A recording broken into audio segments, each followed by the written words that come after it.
مستدرک للحاکم میں امام احمد بن حنبل کا فرمان ہے، نبی پاک علیہ السلام نے حضرت علی کی فضیلت و شان میں سب سے زیادہ حدیثیں ارشاد فرمائی ہیں۔ اتنی ہزاروں حدیثیں کسی اور صحابی کی شان میں ارشاد نہیں فرمائی۔ عزیز ساتھیو، آج میں فضائل علی والی ہزاروں حدیثوں میں سب سے ٹاپ والی ایک حدیث بیان کروں گا۔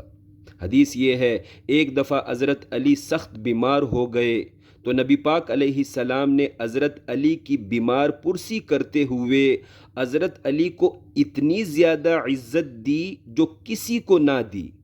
رسول اللہ صلی اللہ علیہ وسلم نے فرمایا، یا علی ما سألت اللہ لی الا سألت لک، اے علی، آج تک جو خوبیاں، کمالات، عزتیں میں نے اللہ سے اپنے لیے مانگی ہیں، آج اللہ سے وہ ساری خوبیاں، عزتیں صرف تیرے لیے مانگی ہیں۔